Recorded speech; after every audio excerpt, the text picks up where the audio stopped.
Did you know that on average, a person can expect to change careers between 5 to 7 times during their working life? For younger adults, it's up to 9 times. 30% of the workforce changes jobs every 12 months. Life path astrology is a technique that can help you unlock your career and your purpose and destiny by showing you your true strengths and abilities using your birth chart.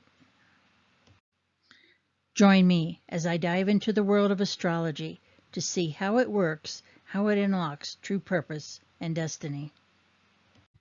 When and where you were born determine your birth chart. No two birth charts are exactly the same. You are a unique being and have a unique purpose and destiny.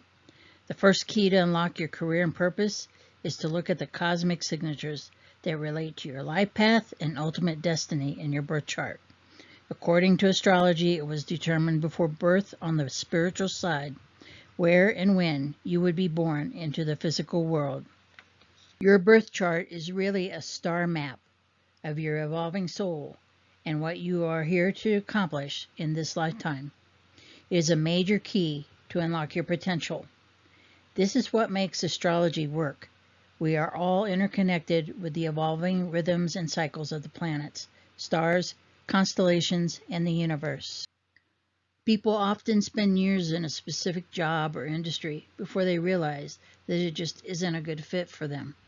Identifying why it is not a good fit is critical to getting your career back on track and something more aligned with your energies. Ask yourself, how much time in high school did the educational system spend on providing career resources and exploration? Not much, if any, in most cases. School is supposed to prepare you to be a productive citizen in the world of work. It is one of the most important decisions you will ever make, yet very little time is dedicated to it in school. Career is really a part of your life path. Understanding what that is holds a key to understanding your life's true purpose and destiny. Career then becomes meaningful, fulfilling, and harmonious with your life path. In life path astrology, we want to look at Saturn, Pluto, Moon, and lunar nodes, as well as the Sun and the Ascendant. These are most closely related to destiny and life path, as well as your personality traits and strengths. What house and constellational sign these are in are all very important and tell the story of you. Let's first look at each of these and what they mean. The Sun is the essential you at your core. It is who you really are when the mask is removed. This is your innate ego that has evolved through all your previous past lives, that is now a composite of all those past lives in this lifetime. The Ascendant is the outer projection of your Sun energy.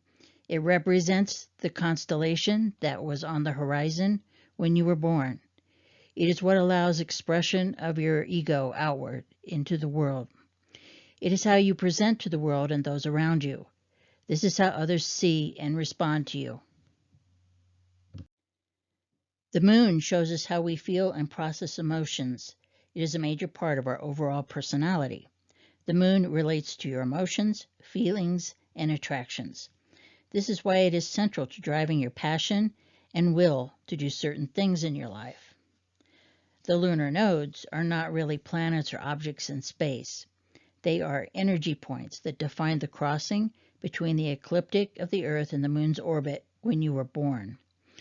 These are the energy connection points from our most recent past life to our current life. The South Node is associated with where you are coming from in your past life into this one. The North Node represents what you are here to do in this life, your destiny. Saturn is called the Lord of Destiny. It controls the structure and timing of things, which means it oversees what happens and when things occur in the world and in humanity. It is through Saturn that we can materialize things in our lives and use the power of manifestation. We feel grounded in our placement of Saturn. Pluto, according to the ancient archives, was once a moon of Saturn that was knocked out of orbit in our solar system's past. This is why it is so intimately connected to Saturn as the Lord of Destiny, and it supports its function. Pluto is the planet of evolution. It causes changes in our lives in order for us to be able to achieve the potential of our chart.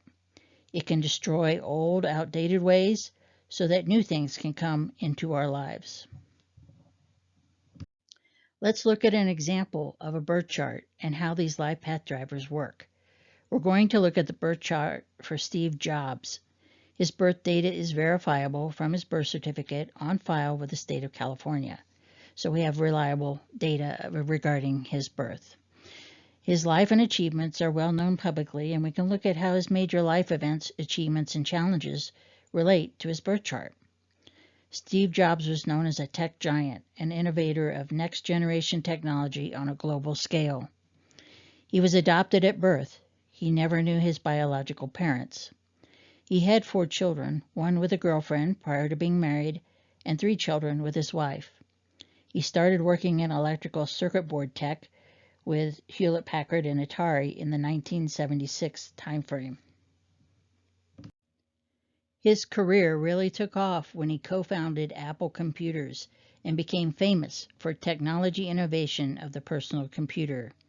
He left Apple and founded Pixar Animated Studios and partnered with Disney in animated movie technology, used in movies such as Toy Story. He then went back to Apple and became the visionary for the iPod, iTunes, and tech, which laid the groundwork for the iPhone. He had a reputation for outbursts and acting like a tyrant. In 2011, he resigned due to health reasons, and shortly after that died of pancreatic cancer. Those are the major highlights that we're looking at in Steve Jobs' life, and now we're going to correlate that with his birth chart. Steve Jobs was born on February 24, 1955, at 7:15 p.m. in San Francisco, California. Now let's look at his 13-sign sidereal birth chart and what it says about his life path and his destiny. I use 13-sign astrology because it is sidereal. It uses all 13 signs of the zodiac, the actual length of the constellations in the zodiac, and it's basically the same sky that scientists and astronomers use. So it's sometimes called scientific astrology because it correlates with what science sees as the zodiac in the sky. The sun is in the 6th house in Aquarius. Let me show that to you with the pointer. This is the sun. Right here, the symbol for the sun. It's in the 6th house. As we come around from the ascendant, it's the 6th house from the ascendant, and the sun is in the sign of Aquarius. This is the constellational sign of Aquarius, and then it gives you the degrees and minutes that it's in. So this is what we're looking at when we look at the sun. Okay, this indicates a strong analytical and problem-solving skill set. These people are innovators, humanitarians, and can think outside the box. They want to be part of something greater than themselves, attracted to science or social work and the arts. This is where Steve Jobs excelled beyond other people. He used his analytical and problem-solving skills he learned in his past life and applied them in this lifetime. You can look at him as a technology savant, a genius. He could see and envision things with these past life skills that no one else could. The next thing we're going to look at is the ascendant. And let's take a look at that. It's right here. The ascendant is at the rising point in the chart, and it is in the 1st house in Leo.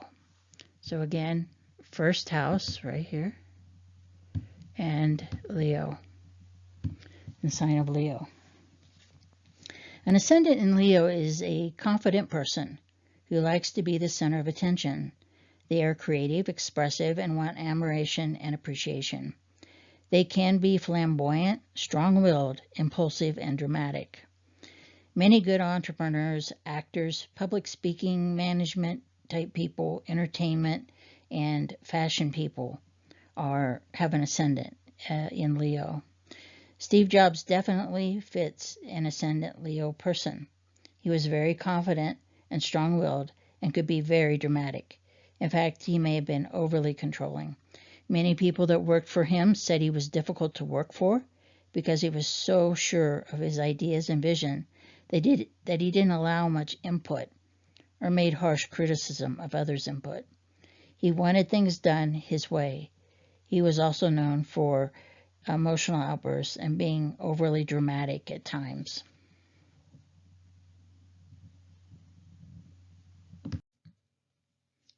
We are now going to look at Saturn and Pluto, the Lord of Destiny and the planet of evolution. Saturn is in the 3rd house in Libra. So let's take a look at that right here. 3rd house.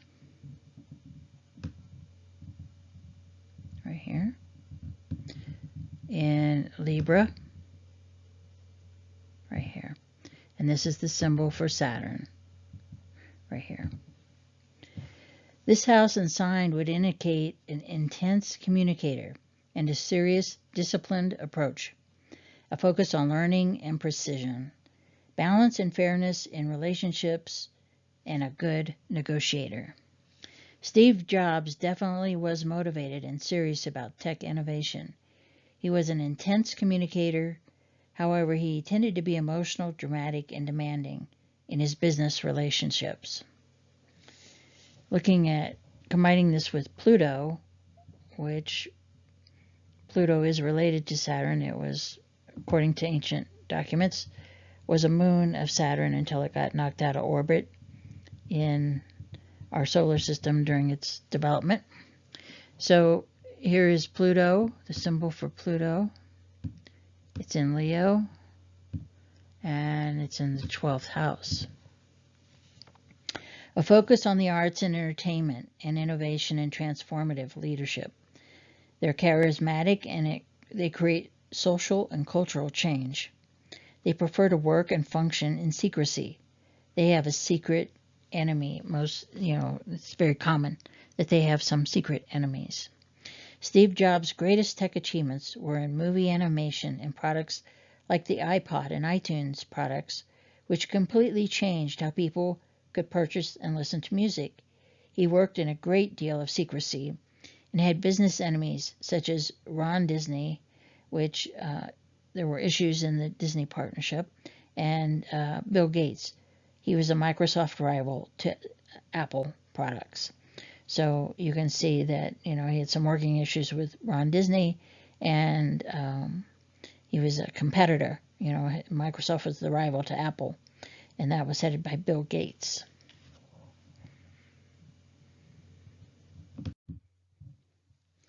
The moon is in the 7th house in Pisces.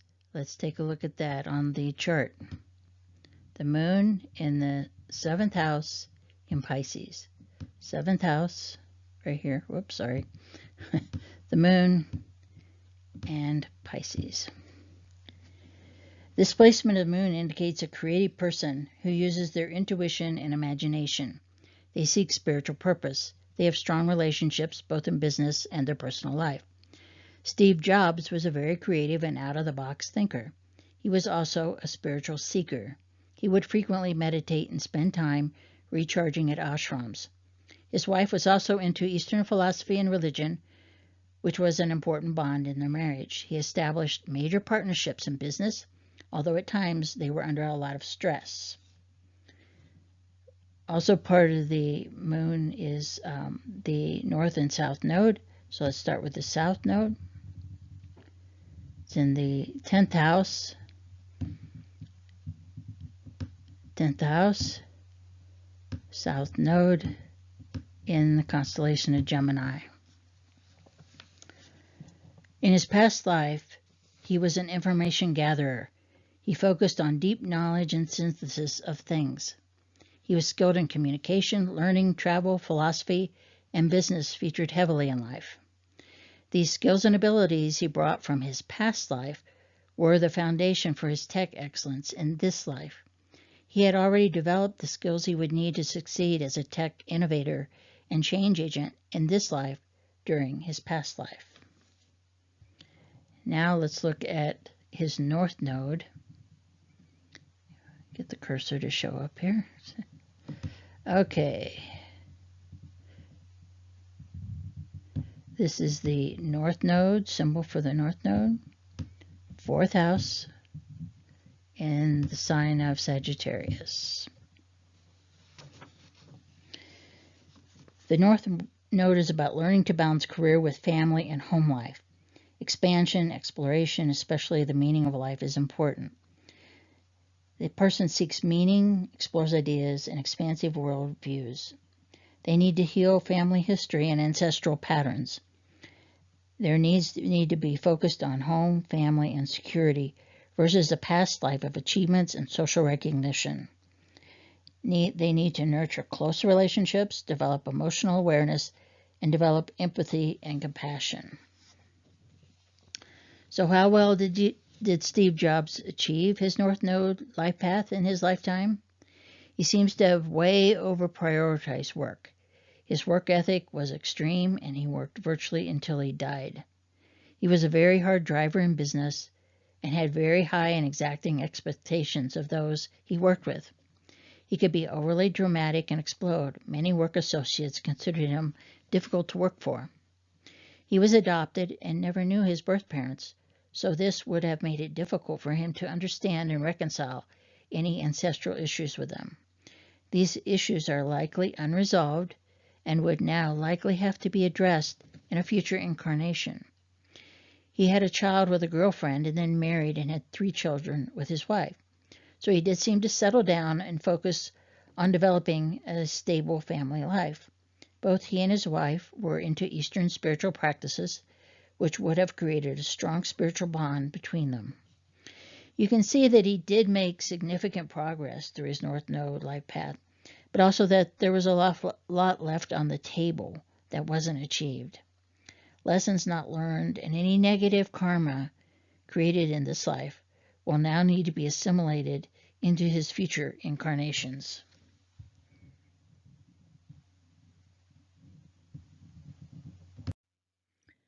The birth chart and life of Steve Jobs vividly shows us how the imprint for our potential life is present in our birth chart. Our parents, siblings, friends, associates, our work, the events that happen, situations that come up in life, they're all cosmically orchestrated very carefully to enable a certain experience and hopefully take us to the next level of development. In astrology, there are no coincidences.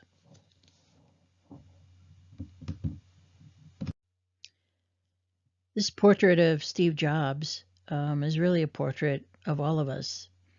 We all have our own evolutionary cycles that we're working on and rhythms in the cosmic, just as he was. You know, he was famous and he achieved a lot in his career, but, you know, there was also things left on the table that, you know, as far as like developing empathy and compassion a little bit more and, you know, more emphasis on the home and the home life and developing relationships, harmonious relationships and things like that, that, you know, he didn't achieve everything. And that's true of most people. They don't achieve the full potential of their chart. But what you want to do is to try to understand your chart and achieve as much as possible. And so in understanding your chart, it does help you to focus on where your strengths and abilities are and, you know, weaknesses that you need to work on. And when you become aware of them, then you're more likely to make sufficient progress in addressing what needs to happen in your chart and in your life. So you can see how, you know, the life path and the destiny is right there in the birth chart. You can see it in Steve Jobs' chart. It's definitely what was going on in his life, and it's definitely what he was working on. And so you make the progress that you can make, and you know, you want to go back to the spiritual world in the spiritual world at the highest level that you can, so that you can be in that energy level there. You know, you continue on, your life doesn't stop. And then you're already working on developing your birth chart for your next incarnation. And then you're born again. And so it's very important to make as much progress as you can in life. And so that's what we see here with Steve Jobs in his birth chart, that, you know, he made significant progress, but there's definitely some things that, you know, he'll have to reincorporate into his future lives that will still need to be addressed. In embracing astrology, we're not surrendering to fate. We're gaining a deeper understanding of ourselves and the world around us. By exploring our astrological birth chart, you can unlock new insights into your strengths, your challenges, and potential life path. This knowledge can help you to navigate life with more confidence and purpose. If you got something out of this video, please consider subscribing to the channel. Future videos are planned in this series that will explore the life path meaning of these astrological drivers in much more detail. We will be looking at the sign and house placement of each through the zodiac, including the 13th sign Ophiuchus. If this video resonates with you, please consider giving me a like. It really helps the channel. And please share your comments with the community. I love to connect with my viewers and answer any questions you have about the video. Best wishes to you and on your journey.